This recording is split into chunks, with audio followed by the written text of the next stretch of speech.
in Brooklyn, football with the fellas. It's all about Big Blue in the aftermath of a painful, heartbreaking loss.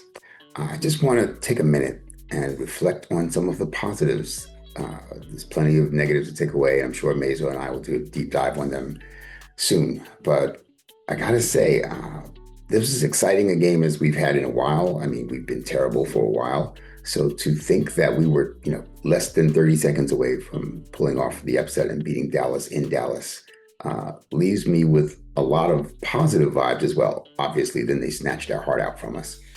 Kind of reminiscent of, I don't know if you're old enough to remember when Quincy Carter was the Cowboys quarterback and we played them on Monday Night Football, and he did something very similar. We took a lead late in the game, and he moved them into field goal position. Anyway, I don't want to revisit the pain. Like I said, this is a brief look at some of the good news from yesterday, and there were quite a few, especially offensive, well, almost exclusively offensive highlights, and so I want to talk about them. So, football, the fellas, all about Big Blue. Please take a minute, grab that like button, and take a ride with me through what were some pretty good highlights. But let's start with one not so great thing, which was the opening kickoff of the day, which established the theme of the day, which was penalties. So this was a great return by Gunner and brought it all the way down to like the 31-yard line. But of course, there was a penalty on the Giants that wiped most of that out, and we had to start way back on our side of the field. So that was the beginning of one of many, many penalties against us. But there was some good news.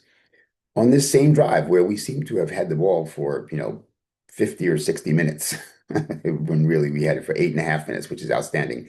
And we seem to have about 125 total yards of offense on this drive because we kept getting penalties and backing out. But this was a highlight. So Wan'Dale Robinson, maybe he's not just third and Wan'Dale running short of the sticks. Maybe that had more to do with who the quarterback was and how the scheme was designed and how we chose to utilize him. But there he was for 51 yards down to the 1-yard line. Now, of course, there was a penalty, one of 5 on this drive, which someone look up for me, please. I think might be an NFL record. I can't believe anyone's ever had more than 5 penalties on one drive. One quarter, but certainly one drive. That's got to be close to, if not a record. But the penalty made this a much harder drive. So instead of taking over at the 1 and punching it in against this not so great Dallas run defense, we wound up starting outside of the 10 and wound up kicking a field goal. So that wasn't great. Here we are later on in the first quarter with Neighbors with the first of many good chunk plays. He just blew past Trayvon Diggs and takes that for 28 yards. So obviously Neighbors had a beast of a game. That's a little bit less surprising than that Wan'Dale did.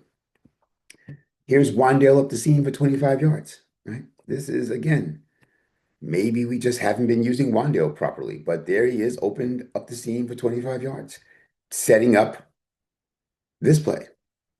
Russ to Neighbors for the touchdown. Russ was cooking. And great catch. Great catch. Great throw and great catch. And at this point, you see we are still winning this game. I wanted to show you the replay of it. That is a great catch.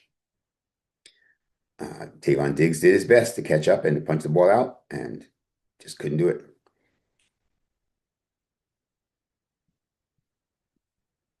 Great catch. Great catch. Okay. And Wan'Dale even scored a touchdown. 4th and 4, right? Here we are at Dallas's 32-yard line, 4th and 4, and we didn't just try to pick up the first down. We went for it all and got it. And Wan'Dale makes the catch. So, listen, Wan'Dale Robinson really has impressed me this year. It's only 2 games in, but he has shown me that he can do a lot more than we thought he could do. Okay. We bring in Jackson Dart for one play. He hands off to Scadaboo, and Scadaboo scoots to the 1. Look at that. That man is hard to bring down. He is no joke. I mean, I'm really excited about this young man. And, just the idea that we didn't trade Devin Singletary in offseason still gets on my nerves. But Scadaboo and Tracy, that's a serious combination. And here he is picking up his first NFL touchdown following that run. And he deserved it. He got us down to the one. Deserved to get the touchdown. And it looks like he's also got other skills. He can juggle. He caught this ball, as the announcer said, 3 or 4 times. And again, still hard to bring down. I mean, this young man really impresses me. I really like what the future looks like in the running back room. And then I'm going to end with what should have been an exciting game-winning touchdown in the final 30 seconds. And there was Russ dropping in the moon ball and Neighbors beating 2 defenders. But of course, we know what happened in the last 25 seconds to send it to overtime and then in overtime. But that should have been the game-winning play, and we would be on cloud 9 today. This was as heartbreaking a loss as any, and it's time to move on to Kansas City. So that's what I have to say about the positive takeaways, especially the offensive positive takeaways from yesterday. And I'm sure Mezo and I will go into a deeper dive to talk about the rest of the game. But let me know what you think about those positive plays and what they might bode, how they might bode well for the future. So again, Clay from Brooklyn, Football with the Fellas. It's all about Big Blue. Please drop us a comment, like, share, subscribe, and I'm out.